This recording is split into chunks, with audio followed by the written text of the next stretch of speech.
Get more people in, there's more people on the way. So, they've had a good time, so good. So right now, this is the thing you've all been waiting to see, I think.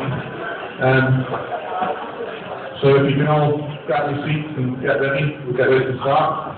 So a few months ago, I made a list of dream list of speakers for this event, and on that list was Ste Fry. And I thought, well, that'll never happen. So I emailed him, and it turns out he's a lovely bloke, and he's made a video for us, which we're going to show right now. So I was thinking about it earlier, and I thought, if he was from Liverpool, he'd probably get called Steve. That's what we do around here. We shorten everyone's names to the ridiculous nth degree. When I make called Dave, everyone calls him Dave. Dave is too long.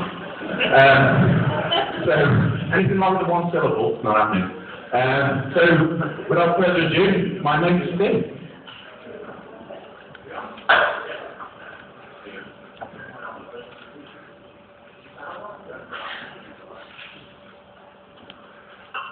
Right, well, hello to all of you in OggCamp Liverpool. I'm sorry I can't be with you, but I was overcome by this falling attack of confusing difference, and so I've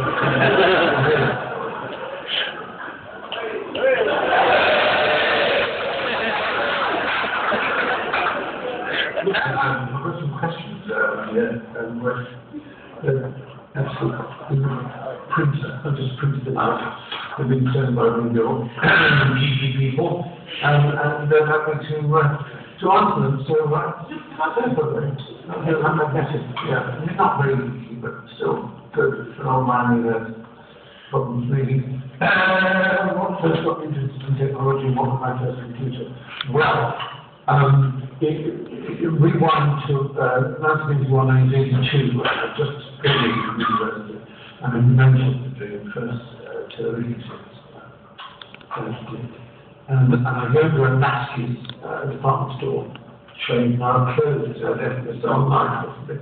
The first night in the comics was a cluster of kids all around Sinclair and ZX.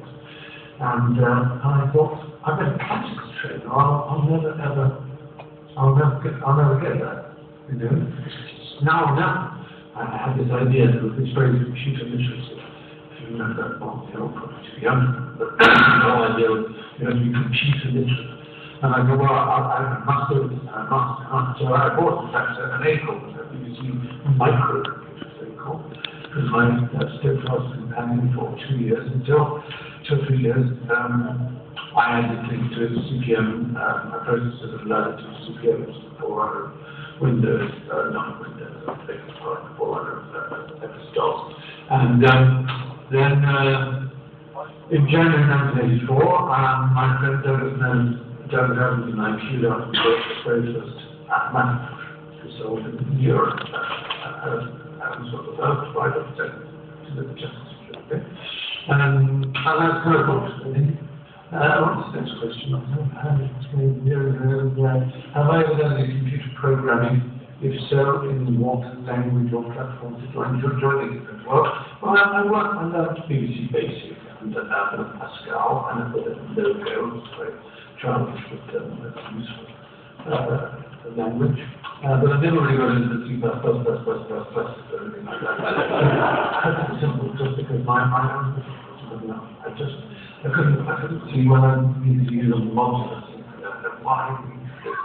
You just have to have the maths, and I didn't. So I was okay at doing pretty basic, and I enjoyed it, but I couldn't have done major. But I enjoyed the car. I showed off. I don't know what I can do.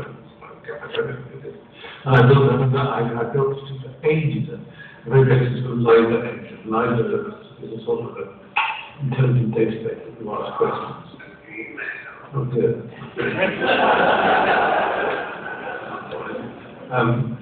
It's interesting. This is my iPhone. Can you see this thing going?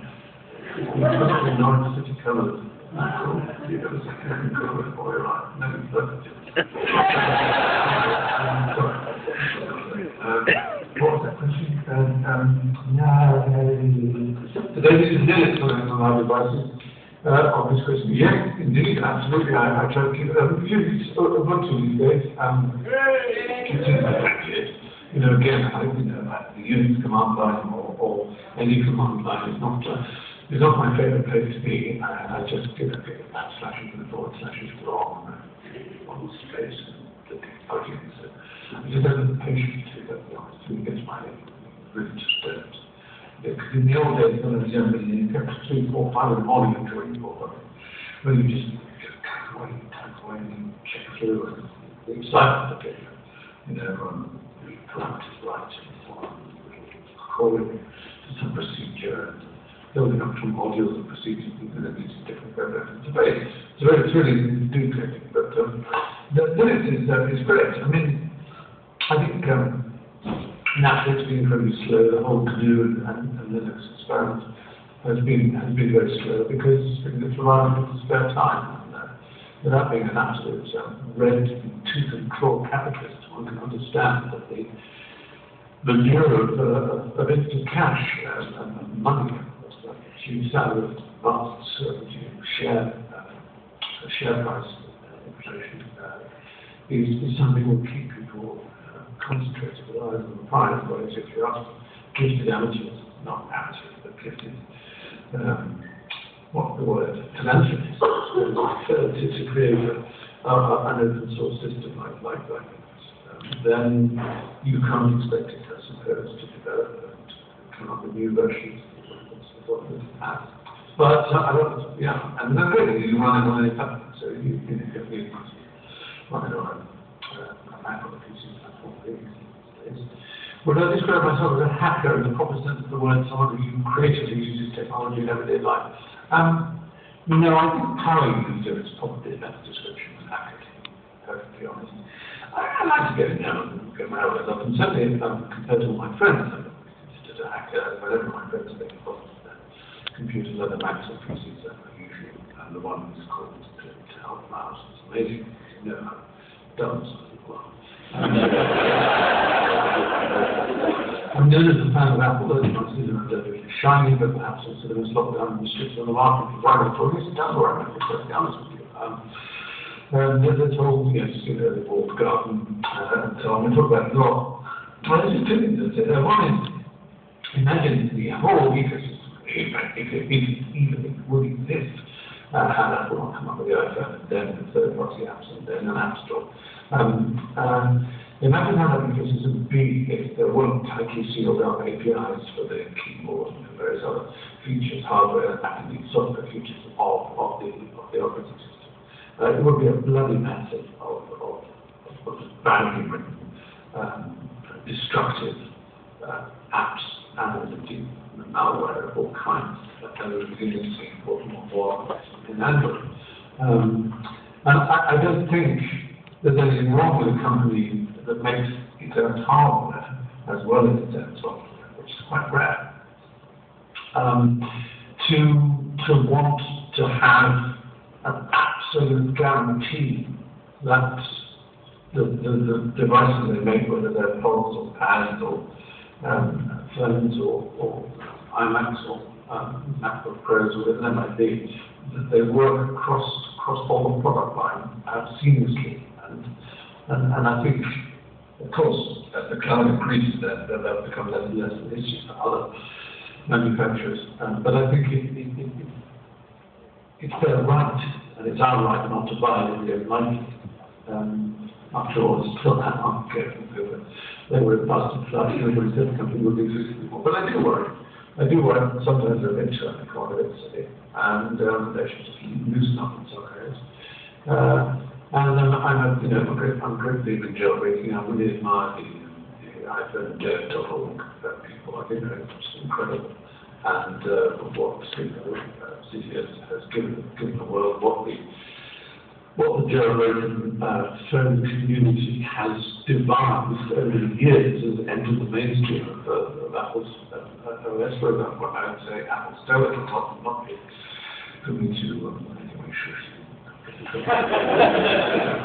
Policies, why do I feel compelled to get involved in such cases as the Privet Joke trial or the recent case of litigation against the Hobbit Club? Well, sometimes I can make a difference, I think. happened to be in the Hobbit film, and I just thought, well, this is just, the brutal assertion of copyright is one of the stupidest things that's happening in the world, and I've been very outspoken against it, and I've observed throughout history, the most creative periods in culture have always been when there has been a kind of loose-ish hold on copyright, not no copyright, but not stranglehold. It's a bit like a bird. If you hold it too loosely, it'll fly away. If you hold it too firmly, it'll strangle it. And I think it's the same with creativity.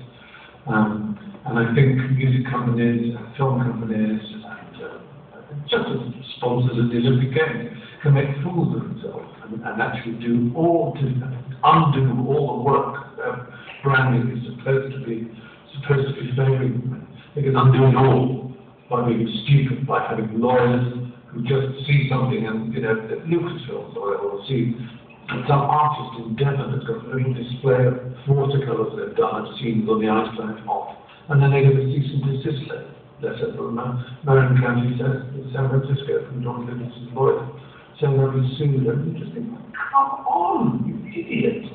Just make people there. As if people don't hate you enough to leave for the world.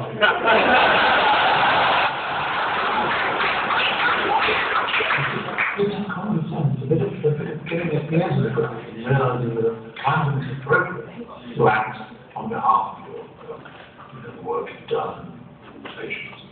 There are times when sharing is the best thing to do. And when it comes to Twitter joke crowd, again, you'll be amazed at the ignorance of lawyers and our ruling critical classes when it comes to social networks and the whole nature of it. And after the Spartacus matters, which everybody treated at the identical threat to Rockford Airport or Champions League, it was obvious the law had been a fool on. And like all weak fools, instead of backing down, they just became more stubborn. Strong persons would back down gracefully and say, okay, we're going to look at this, we'll go to Parliament, we'll find out the way of judging whether something clearly was in the opinion of an ordinary man, which is, it may sound like a strange phrase, but the reasonable man is a figure used in the common law, which is used both in America and in Britain and underdeveloped jurisdictions around the world. Would a reasonable man think that tweet was a threat? The answer is so obvious in it. Just drives me insane. And the man lost his job, and he lost money. He's got a conviction. It's all just so damn stupid. But I'm speaking before the judgment fund doesn't come. That's very grateful to the Lord Chief Justice for like 2 cents. Can't get through these. Do I see the future of the world as a tier society with subnets being used to subvert government control and monitoring, or as it was intended in open expanse for users to explore? But it wasn't intended as an open expanse for users to explore. The net just grew organically, as you know, with data and other sorts of things. But there's a kind of irony in the fact that in the mid-90s, AOL and CompuServe and things like that were the place to be, and they sort of, the word once Tim Berners-Lee and the World Wide Web came out, and the net suddenly became a really rich environment. And so AOL, which was a private, as it were, a consumer, closed, what we call it, closed forum, an online community, offered an internet wrap so that you could dial up your AOL number, and then not just be inside the AOL program, within the client program, on your Apple PC, but you would also be able to get through to the internet proper. And then AOL was everywhere. It's huge. And if you see the case, you found that not being so busy counting his money, just looked up and sniffed the wind, you would have seen that essentially you would have migrated AOL into Facebook. Because every poster in the mid-1990s would have AOL keyword this film, or AOL keyword Marmite or something. And now there's the Facebook equivalent. And Facebook is really just AOL, but brushed up for the modern user-generated content world. So they'll be aware to just one day, whatever you want to call it. So that's an interesting question.